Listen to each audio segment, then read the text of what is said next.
دره قربان.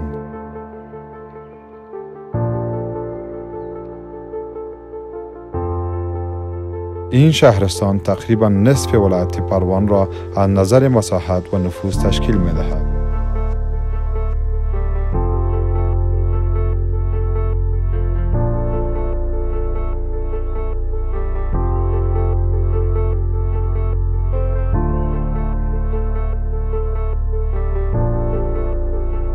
همچنان دره به نام فندقستان در قربان وجود دارد که فندق به زبان عربی هتل معنا می دهد.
دره قربان.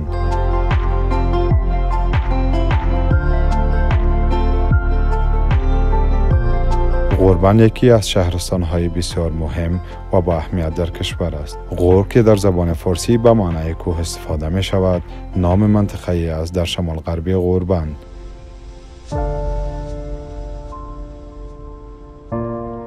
همچنان دره به نام فندقستان در قربان وجود دارد که فندق به زبان عربی هتل معنا می دهد که این همه بیانگر آن است. در زمانهای قدیم فندقستان سرزمین سیاحت‌های مردم بوده است.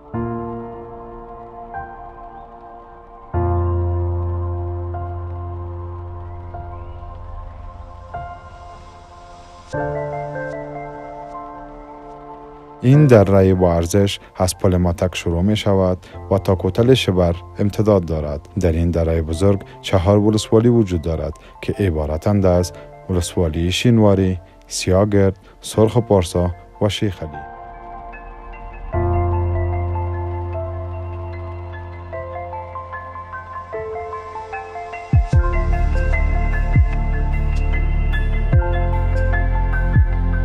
این شهرستان تقریبا نصف ولایت پروان را از نظر مساحت و نفوذ تشکیل می دهد. قبل از افتتاح تونل سالنگ، قربان شمال کشور را با سایر شهرهای کشور وصل می نمود.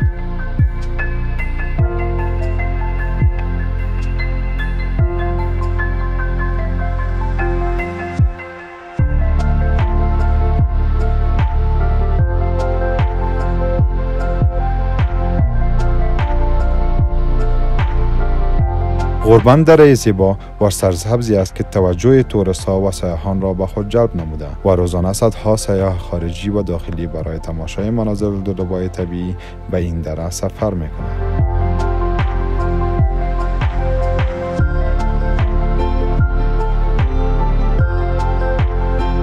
قربان تاریخ دیرینه‌ای دارد. جهان گشایان بزرگ چون اسکندر مقدونی و چنگیز در این دیار و شکست مواجه شدند.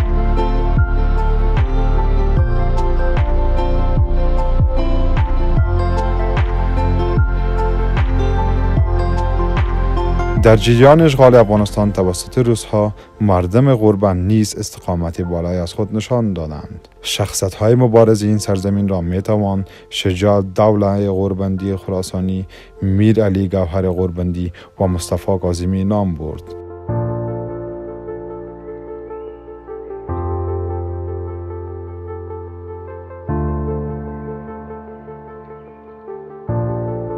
غربند همسرحد با کوهدامن، کابل، پغمان، بغلان، بامیان و بهسود می باشد.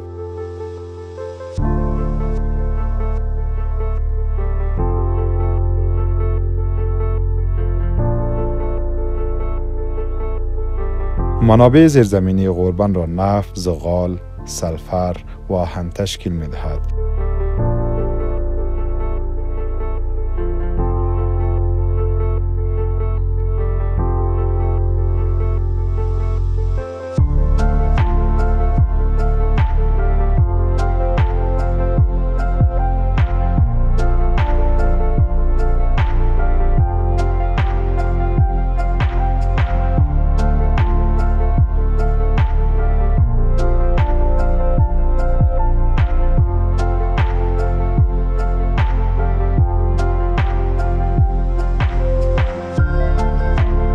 توت، چهارمغز، بادام، زردالو، سیب، ناک، انگور، بهی و سنجد از میوه‌جات این دره می باشد.